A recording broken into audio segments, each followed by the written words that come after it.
मस्तक बदलने की सामर्थ्य किसी डॉक्टर में नहीं दिखाई दी। हो सकता आगे आ जाए, नहीं है। देवादिदेव महादेव है, महादेव की कृपा ही ऐसी है। भोलेनाथ की कितनी महिमा गाएं। भोलेनाथ का स्मरण कर लेते हैं थोड़ा सा।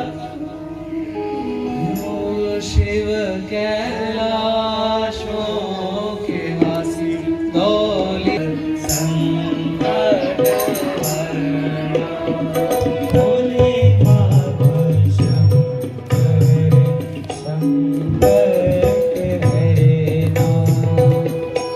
शिव कैलाशों के वासी दौली भारों के तारा,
शंकर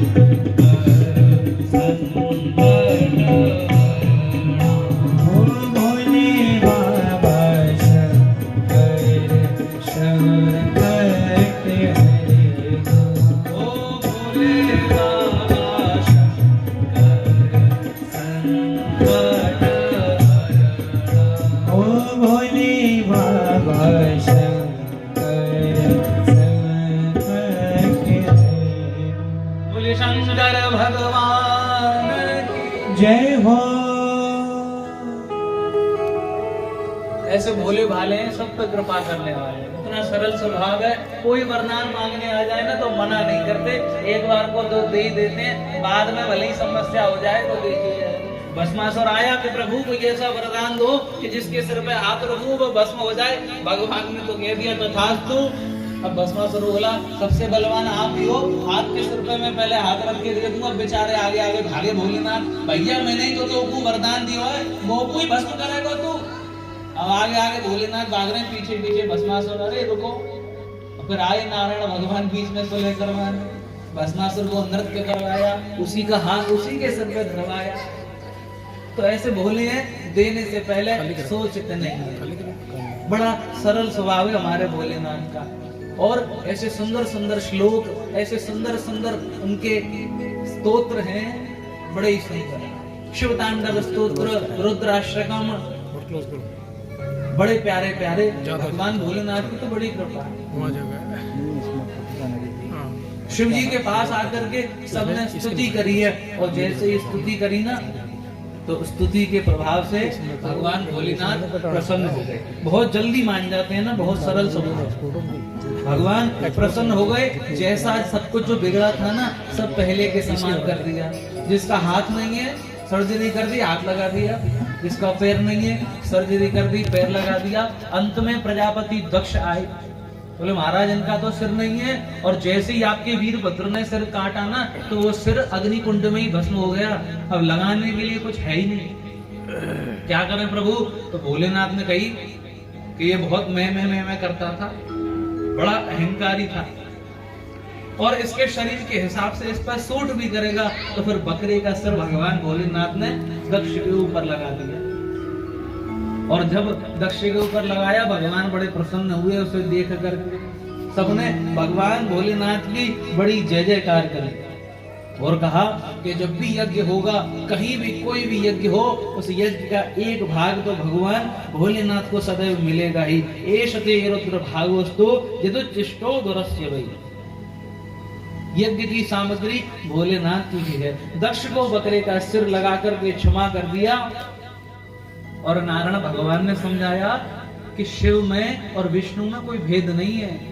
जो लोग भेद करते हैं ना शिव और नारायण में, उनको कभी लाभ नहीं मिलता। शिवस्य हृदयम विष्णु, विष्णुश्च हृदयम शिवम। इसीलिए हरि और हर दोनों एक दूसरे से बड़ा प्रेम करते हैं। भगवान की बड़ी कृपा। सती ने जो देह भस्म करी ना, उस जली हुई देह को लेकर के भगवान इतना प्रेम करते हैं उनसे, उनकी जली हुई देह को लेकर के भगवान चारों ओर विचरण करने लगे। उनके अंग अंग जहां गिरे, वहां पर 52 शक्ति पीठों का निर्माण हुआ। अगले जन्म में यही सती माता हिमाचल की पुत्री पार्वती के रूप में आई, और शिव को पाने के लिए उन्होंने पुनः तपस्या करी। बेल के पत्ते खा करके व्रत रखती थी, केवल बेल के पत्ते खाती थी, और 1 2 4 5 दिन की बात नहीं है, कई हजार वर्ष तक बेल के पत्ते खाए, इसीलिए उनका नाम अपर्णा पड़ गया। बेल पात वही परई सुखाई, 3 सहस संबत सोई खाई। 3000 वर्ष तक बेल पत्र खा करके माँ पार्वती ने शिव की आराधना करी है। पूरे परे हरे सुखा ने उपरणा, उमा नाम तब भयउ अपर्णा। अपर्णा नाम पड़ा है माँ देवी का। और उसके बाद में शिव जी का सुंदर विवाह भी हुआ। अब भोलेनाथ की विवाह की क्या ही कहानी बताएं। बड़ी कठिनाई के साथ में भोलेनाथ का विवाह हुआ है। बड़ी ही कठिन बारात आई है महाराज भोलेनाथ की। अब समय भी 5 बज गए हैं, भोलेनाथ की बारात लाएंगे तो समय ज्यादा हो जाएगा। पर भोलेनाथ की पार्वती के संग में दोबारा विवाह हुआ है। पर विवाह ऐसा हुआ कि बारात में जब आए ना, तो सबसे पहले क्या है, मित्र आते हैं दूल्हे के द्वार पर। तो जैसे मित्र आए, गड़ाई तो नारायण भगवान आए, तो सब लोग देख के बोले, दूल्हे के मित्र ऐसे सुंदर है तो दूल्हा कैसा होगा। इंद्र आए, पवन देव आए, अग्निदेव आए, बड़े बड़े सुंदर। बोले वाह। और कोई सबकी सवारी कैसे, कोई महाराज मर्सिडीज में आ रहा है, कोई BMW में, कोई ऑडी में, बड़ी बड़ी अच्छी अच्छी सवारियों पे आ रहे हैं। तो सोच रहे हैं भैया अब दूल्हे पे तो रोल्स रॉयस होनी चाहिए। जब मित्र ऐसी बड़ी भव्यता से आ रहे हैं, और जब दूल्हा आया महाराज कैसे आया, नंदी पे बैठ के आए, वो भी उल्टे। सब लोग बढ़िया बढ़िया चिकन पहन करके आए, और भोलेनाथ क्या पहन करके आए, मृग छाल पहन करके आए, गले में सर्प लटका करके आए। पता नहीं कौन से पार्लर से मेकअप कराया महाराज, भस्म धारण कर ले, कानों में बिच्छू लटका लिए, गले में सर्प है, बाल भी ना काले जटा बना करके आ गए। द्वार पे आरती करके वो जैसे ही सासू माँ आई, सर्प ने फुसकार मारी, वो तो अय्या दैया करके थाली छोड़ के भागी। ये क्या भैया लूट लगे। जन्माशय में बारात रुकाई जाती है। जन्माशय में जैसे ही आए, बोले भोजन की व्यवस्था करवाओ। तो एक व्यक्ति भोजन लेकर के आया, भी देखा कमरे में कोई है नहीं। बोले कहाँ गए सब, तो मालूम चली ऊपर लटक रहे गार्डन में। बोले कितने लोगों का भोजन लगाना है, तो एक जना थाली लेके गया, तो वहां एक ही आदमी ऐसा बैठा है जिसके 50 सर हैं। वो सोच रहा है यार एक थाली रखूं तो 50 लगाऊं, किसी का मुख है ही नहीं, तो सोच रहा भैया यार भोजन कैसे करो। बड़ी विचित्र भगवान भोलेनाथ की बारात आई, और जैसे जैसे राम जी का नाम लेकर के विवाह हो ही गया। विवाह क्यों हुआ, क्योंकि पार्वती तो सदैव शिव की ही है। पहले जन्म में सती बनकर के आई, दूसरे जन्म में पार्वती बनकर के आई। इसीलिए कहते हैं मात्रहीन पितृ ओ उदासीन विपिन बिहारी है। मात्रहीन मित्रहीन गुणहीन धनहीन देहहीन उदासीन विपिन बिहारी है। शीश गंग भाल चंद्र नेत्र लाल कंठ व्याल भस्मयुक्त नग्न कर्ण जटाजूट धारी है। शीश गंग भाल चंद्र नेत्र लाल कंठ व्याल भस्मयुक्त नग्न कर्ण जटाजूट धारी है। भूतेश्वर नागेश्वर डमरू त्रिशूलधर अशुचि कधर बैल उसकी सवारी है। सत्यम शिवम सुंदरम उसे कहे वेद कन्या का तुम्हारी वही शिव अधिकारी है। सत्यम शिवम सुंदरम उसे कहे वेद कन्या का तुम्हारी वही शिव अधिकारी है।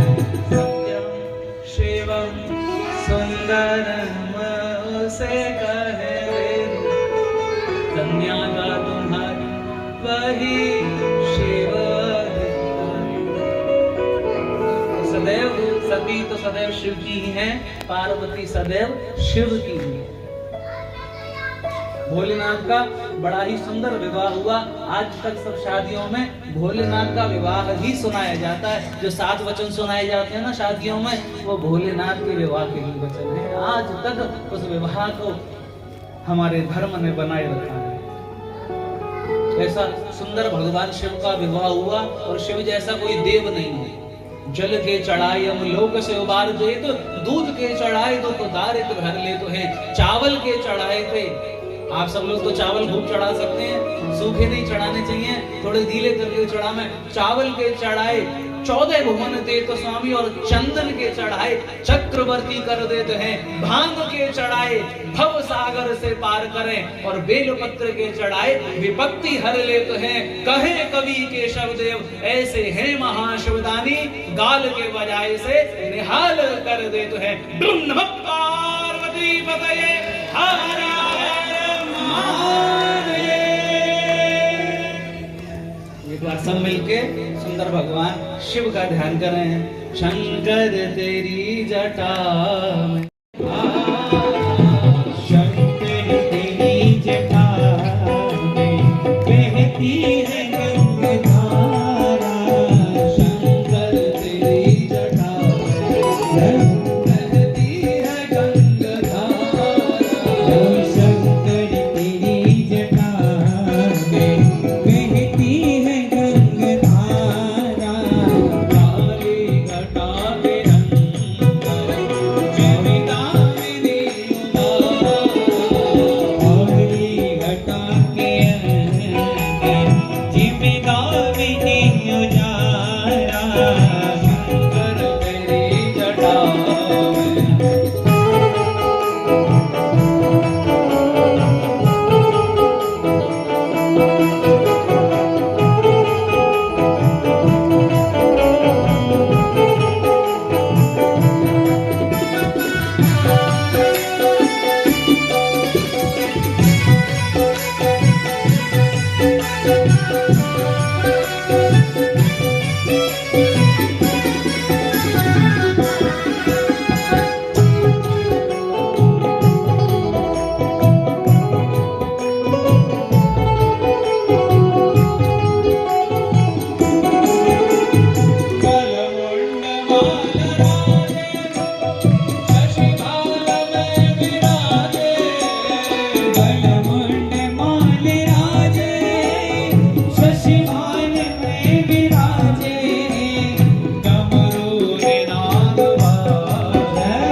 भगवान भोलेनाथ आरोग्यता के देवता माने जाते हैं।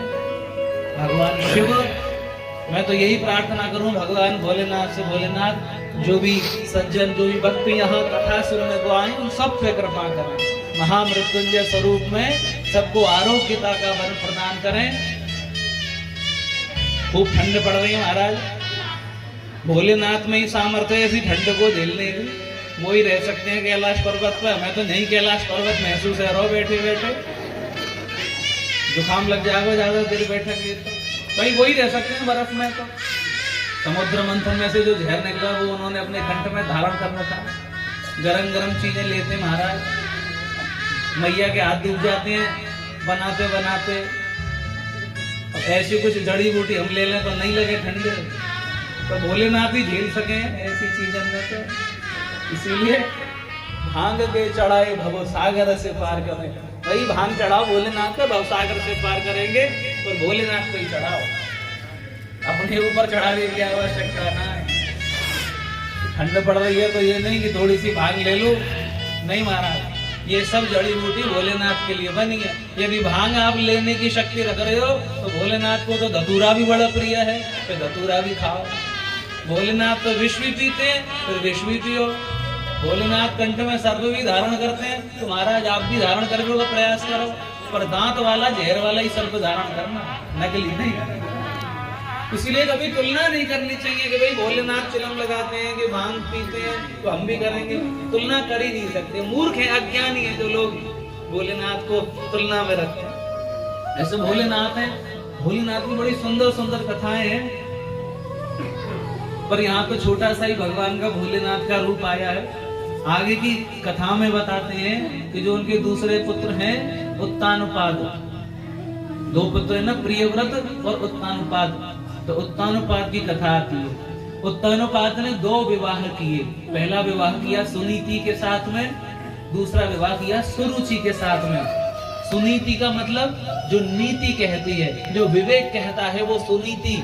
और दूसरे कौन है? सुरुचि। सुरुचि मतलब जो हमारा मन कह रहा है, जिसमें हमारी रुचि आ रही है। तो सुनीति के जो पुत्र हैं वो तो हुए हैं छोटे से ध्रुव।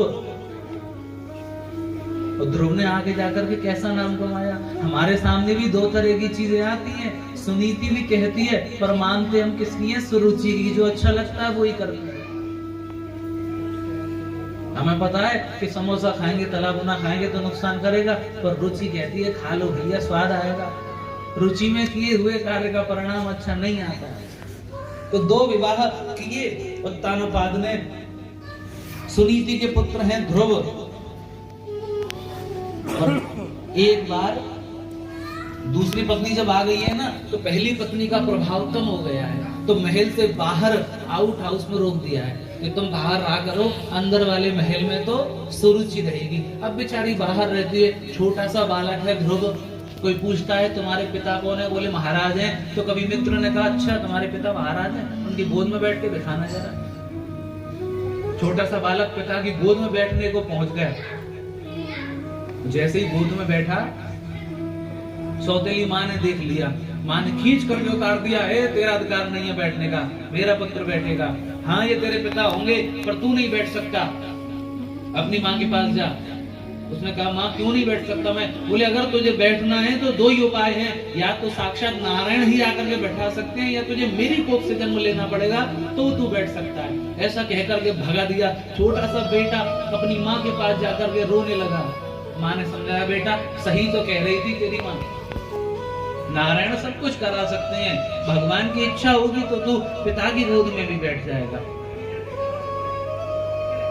बालक को समझा रही है, और जब कहा कि भगवान चाहेंगे तो गोद में बैठ जाएगा, तो भगवान कहाँ मिलेंगे? तो माँ ने समझाया भगवान तो कहीं भी मिल जाते हैं। बहुत से लोग तो जंगल में जाकर के ढूंढते हैं, बहुत से लोग अपने मंदिर के मन के भीतर ही ढूंढते हैं। बालक के 5 वर्ष के बालक के मन में ये बात घर कर गई, और रात्रि में अपने घर से निकल दिया, तो मैं नारायण को ढूंढ के ही मानूंगा। छोटा सा बालक निकल दिया रात्रि में अपनी माँ को प्रणाम करके, और जैसे ही जंगल में पहुंचा, जंगल में जैसे ही पहुंचा तो नारद जी ने देखा कि छोटा सा 5 वर्ष का बालक भगवान को प्राप्त करने जा रहा है। ठंड बहुत है, कहीं ठंड न लग जाए, कहीं जीव जंतु ना खा जाए। तो नारद जी समझाने को आए। बालक से कह रहे कहाँ जा रहे हो? तो भगवान की प्राप्ति करने।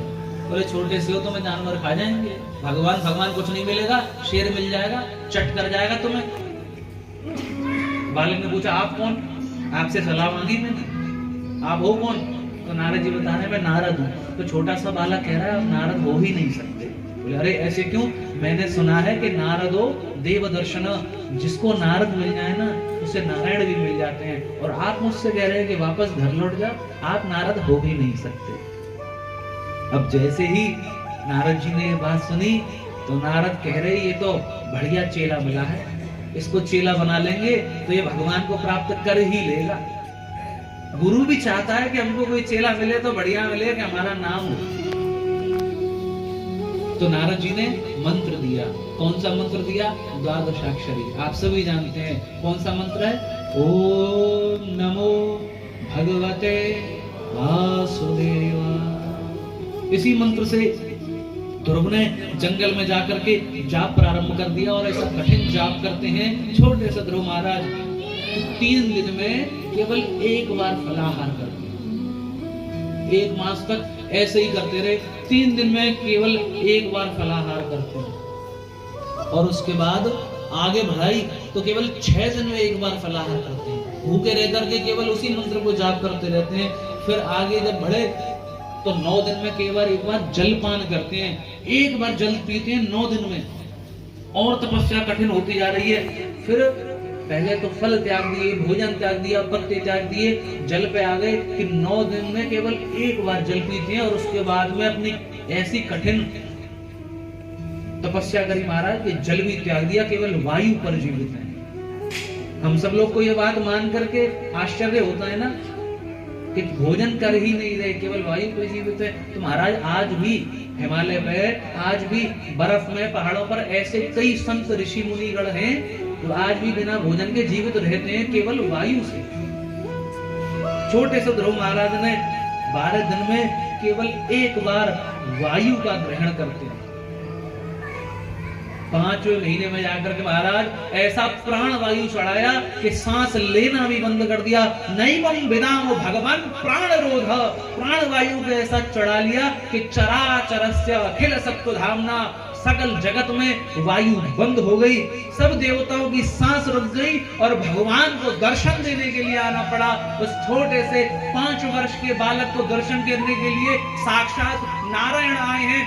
अब बाहर भगवान खड़े हैं और 5 वर्ष का बालक तपस्या कर रहा है, ओम नमो भगवते वासुदेवाय, हृदय में भगवान का दर्शन कर रहा है, पर नारायण तो सामने खड़े हुए हैं। भगवान सोच रहे हैं नेत्र तो खोल, पर नेत्र कैसे खोले? तो भगवान ने जो हृदय में दर्शन कर रहा था ना, हृदय से भगवान ओझल हुए, और जैसे ही हृदय से ओझल हुए सामने नेत्र खोल के देखता है तो शंख चक्र गदा पद्म लेकर के साक्षात नारायण भगवान खड़े हुए हैं। 5 वर्ष का बालक है, भगवान की स्तुति करना भी नहीं जानता, भगवान की भजन गाना भी नहीं जानता, ना कोई मंत्र जानता है, ना कोई यंत्र जानता है। भगवान की स्तुति करना चाहता है पर मुख में शब्द नहीं है। भगवान ने अपना शंख लेकर के उसके कपोल से स्पर्श कराया, सभी चारों वेदों का, सभी पुराणों का ज्ञान हो गया। हाथ जोड़ करके भगवान की स्तुति करता है कि योऽन्तः प्रविश्य मम वाचमिमां प्रभुत्वं संजीवयत्यखिल शक्तिधर स्वधाम्ना। भगवान की स्तुति करता है। छोटे से बालक को भगवान हृदय से लगा लेते हैं। वर्षों बीत जाते हैं, कई कई जन्म बीत जाते हैं, भगवान को प्राप्त नहीं कर पाते। यहाँ 5 वर्ष के बालक ने अपनी जिद से नारायण को प्रकट कर दिया। भगवान ने हृदय से लगा लिया। भगवान ने कहा कि वर मांगो। भूल गया वर मांगना। भगवान से कहता है भगवान ऐसा वर दो कि कभी कुछ मांगने की इच्छा हो भी नहीं। भगवान प्रसन्न हो जाते हैं, कहते हैं पुत्र मुझे मालूम है तेरी सौतेली माँ ने तेरे पिता की गोद से तुझे उतार दिया ना, कहा कि तू इस सिंहासन का अधिकारी नहीं। मैं आशीर्वाद देता हूँ कि 36,000 वर्ष तक राज करोगे और 36,000 वर्ष राज करने के बाद भी मृत्यु तुम्हारा कुछ नहीं बिगाड़ पाएगी। मृत्यु के सिर पर पैर रख करके छोटे से ध्रुव महाराज भगवत धाम को चले गए और आज भी ध्रुव तारा बन करके चमक रहे हैं। उत्तर दिशा में प्रतिदिन आज भी ध्रुव तारा हमें दर्शन देता है कि छोटे से ध्रुव भगवान 5 वर्ष के बालक ने भगवान को पा लिया। और आप सब क्या सोचते हैं कि बुढ़ापे में जाकर मिलेंगे भगवान? ताजी ताजी फल चढ़ाओगे भगवान को या सड़ा हुआ? बचपन में हम सोचते हैं पढ़ाई करेंगे, युवावस्था में सोचते हैं कि विवाह करेंगे, कमाई करेंगे। बचपन में पढ़ाई, युवावस्था में कमाई, तो वृद्धावस्था में क्या बचेगा? ठाकुर जी के भजन करने के लिए आपका बूढ़ा होना आवश्यक नहीं है। महाराज ताजी ताजी फल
कहते हैं शाम को तो कहीं नहीं होती। तो भगवान की तो 4 पैर पूजा है शंकर जी की। तो उस समय में वीरेंद्र बंसल जी ने आगे आकर के शिव पुराण को रख के पहला पुराण, हमारे चेयरमैन साहब भी हैं और हमारे यजमान भी हैं, तो इन्होंने वो मेरा संकल्प प्रथम पुराण का पूर्ण कराया था। वो हमारे मध्य में है। वीरेंद्र बंसल जी यहाँ पर आवेंगे और व्यास गद्दी बिहारी तेरी आरती गाओ, बांके बिहारी तेरी आरती गाओ, बांके बिहारी तेरी आरती गाओ, आरती गाओ प्यारे तेरा गुण गाओ, आरती गाओ प्यारे तेरा गुण गाओ, श्री श्याम सुंदर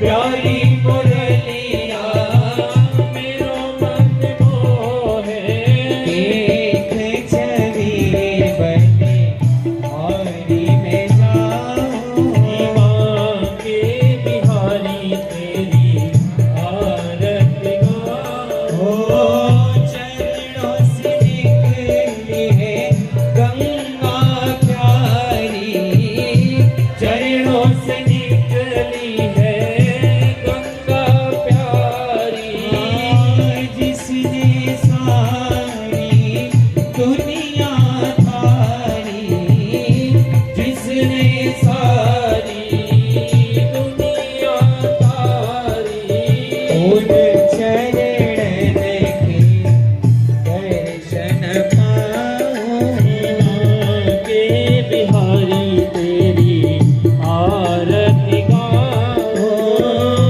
व्यासदास के नाथ आप हो व्यासदास के नाथ आप हो सुख दुख जीवन प्यारे साथ आप हो सुख दुख जीवन प्यारे साथ आप हो हरि चरण में शीश नवाऊं के बिहारी तेरी आरती गाऊं श्री हरिदास के प्यारे तुम हो श्री हरिदास के प्यारे तुम हो मेरे मोहन जीवन धन हो मेरे मोहन जीवन धन हो दास सदावे नारायण पाऊं के बिहारी तेरी आरती गाऊं रमण बिहारी तेरी आरती गाऊं रमण बिहारी तेरी आरती गाऊं कर्पूर गौरम करुणावतारम सारसारम भुजगेन्द्रहारम सदा वसंतम हृदयारविन्दे भवं भवामि सहितं नमामि त्वमेव माता च पिता त्वमेव त्वमेव बन्धुः सखा त्वमेव त्वमेव विद्या द्रविडं त्वमेव त्वमेव सर्वं मम देवदेव श्री बांके बिहारी तेरे आरती गाऊं बांके बिहारी तेरी आरती गाऊं रमण बिहारी तेरी आरती गाऊं रमण बिहारी तेरी आरती गाऊं ॐ पात्रमध्ये स्थितं दोयं रामिदं मारार्तिक्योपरि अङ्गलग्नं मनुष्याणां सर्वपापं व्यपोहति सर्वकष्टं व्यपोहति सर्वदुःखं व्यपोहति ॐ जलेन शीतलीकरणेन स्वात्माभिवन्दनादहस्ते पुष्पं गृहीत्वा मन्त्रपुष्पाञ्जलिं कुर्यात् ॐ यज्ञेन यज्ञमयजन्त देवास्तानि धर्माणि प्रथमान्यासन्नाते हनाकं महिमानः सचन्दपूर्वे साध्याः सन्ति देवाः ॐ राजाधिराजाय प्रसय्यसाहिने नमो वयं वैश्वरणाय कूर्महे समे कामान् कामकामाय मह्यं कामेश्वरो वैश्वरणो ददातु कुबेराय वैश्वरणाय महाराजाय नमो नमः ओम विश्वतश्च चतुर्विश्वतो मुखो विश्वतो बाहुर्विश्वतस्मात् संबाहुभ्यां धमनि संपदत्रयर्द्यावा भूमि जनयन्त देव एकः ओम एकदन्ताय विद्महे वक्रतुण्डाय धीमहि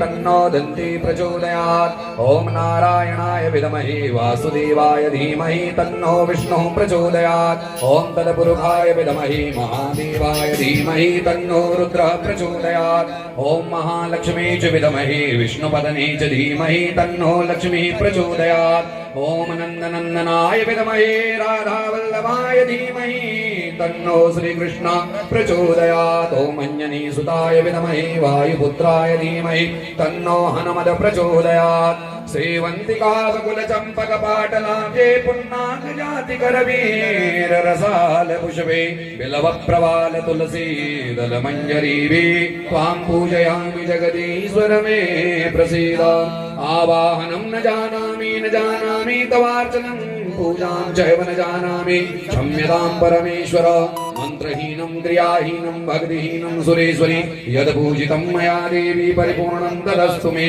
गतं पापं गतं दुःखं गतं दारिद्र्यमेव च आगता सुखसम्पत्तिर्पुण्योऽहं तव दर्शनात् नाना सुगन्धपुष्पाणि यथा कालोद्भवानि च पुष्पाञ्जलिर्मया दत्तं गृहाणं परमेश्वर दिव्यमन्त्रपुष्पाञ्जलिं समर्पयामि यानि कानि च पापानि जन्मान्तरकृतानि च तानि सर्वाणि नश्यन्तु प्रदक्षिणं पदे पदे नमः सर्वहितार्थाय जगदाधार हेतवे साष्टाङ्गोऽयं प्रणामस्ते प्रयत्नेन मया कृतः पापोऽहं पापकर्माहं पापात्मां पापसम्भव त्राहि मां पार्वतीनाथ सर्वपापहरो भव सर्वकष्टहरो भव सर्वरोगहरो भव ॐ द्योः शान्तिरन्तरिक्षगं शान्तिः पृथिवी शान्तिरापः शान्तिरोगधयः शान्तिः वनस्पतयः शान्तिर्विश्वे देवाः शान्तिर्ब्रह्म शान्तिः सर्वगुं शान्तिः शान्तिरेव शान्तिः सामा शान्तिरेधि ॐ सर्वे भवन्तु सुखिनः सर्वे